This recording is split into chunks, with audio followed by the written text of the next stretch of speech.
Bismillahirrahmanirrahim. Assalamualaikum warahmatullahi wabarakatuh.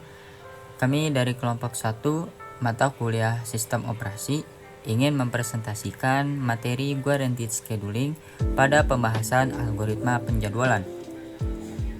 Yang selanjutnya yaitu daftar pembahasan atau materi yang akan kami bahas. Yang pertama yaitu apa sih pengertian dari Guaranteed Scheduling. Yang kedua, apa kelebihan dan kekurangannya. Yang ketiga, konsep cara kerja Guaranteed Scheduling itu bagaimana sih? Yang keempat, perhitungan menggunakan Guaranteed Scheduling. Lalu, apa itu Guaranteed Scheduling? Guaranteed Scheduling adalah sebuah algoritma penjadwalan yang cara kerjanya memberikan tiap pemakai daya pemrosesan yang sama. Sehingga bisa dikatakan algoritma ini memberi kemampuan pemrosesan CPU yang sama untuk membuat dan menyesuaikan kinerja. Maka jika terdapat N pemakai, tiap pemakai mendapat 1/N daya pemrosesan. Baik, selanjutnya adalah terkait kelebihan dan kekurangan Guaranteed Scheduling. Adapun untuk kelebihan Guaranteed Scheduling, yang pertama ada pada ketepatan dan rata-rata waktu yang diberikan itu sama. Kemudian yang kedua, bahwa pemilihan datanya itu cukup cermat. Yang ketiga, performa dapat disesuaikan dengan prosesor yang dimiliki.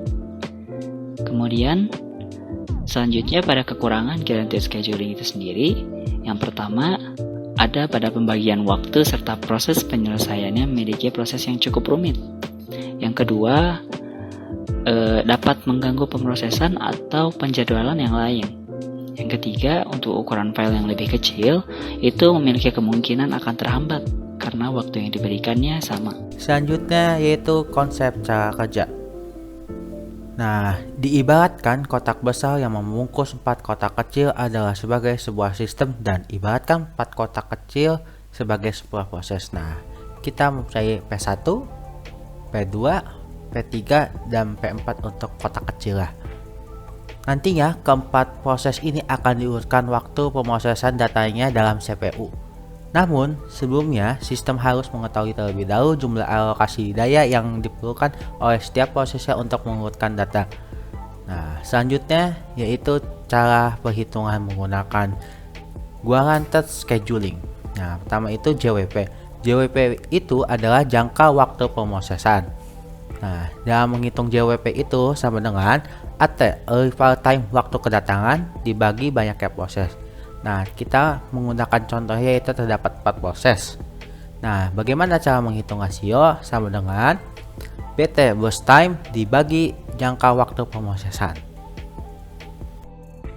Selanjutnya merupakan penggambaran bagaimana cara kerja dari algoritma Guaranteed Scheduling.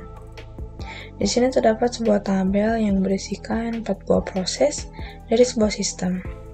Dengan proses pertama yang memiliki nilai arrival time 2 dan burst time 8, proses kedua dengan arrival time 5 dan burst time 10, proses ketiga dengan arrival time 3 dan burst time 5, serta proses keempat dengan arrival time 8 dan burst time 4. Langkah selanjutnya kita akan mencari nilai dari jangka waktu pemrosesan dengan rumus JWP yaitu arrival time atau AT dibagi N, atau N ini merupakan total dari proses yang ada.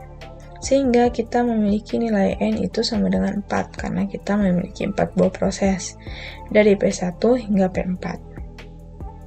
Sehingga untuk P1 kita memiliki nilai JWP yaitu 0,5 karena arrival time-nya 2 dibagi dengan 4. Kemudian untuk P2, arrival time-nya 5 dibagi dengan 4 sehingga JWP-nya adalah 1,25. Untuk P3, arrival time-nya 3 dibagi 4 sehingga JWP-nya 0,75.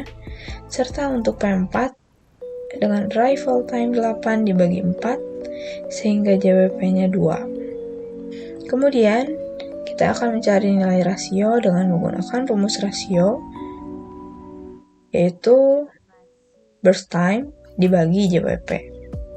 Pada proses yang pertama, nilai burst time-nya 8 dibagi 0,5 sehingga rasionya 16.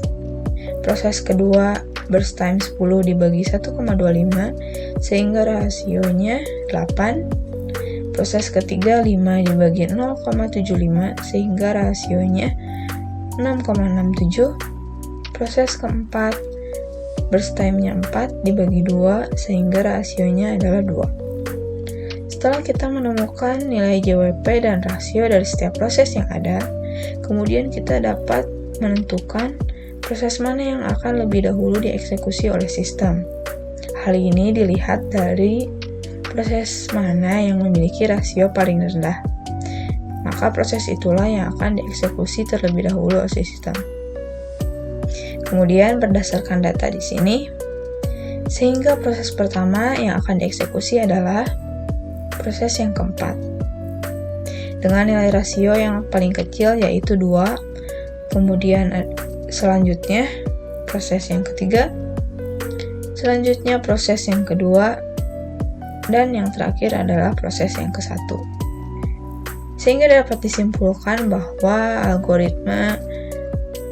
algoritma ini akan memproses setiap rasio yang memiliki nilai rendah sampai dengan nilai tinggi.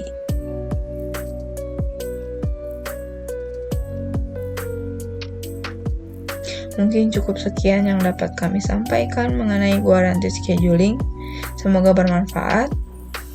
Mohon maaf apabila terdapat kesalahan. Terima kasih. Wassalamualaikum warahmatullahi wabarakatuh.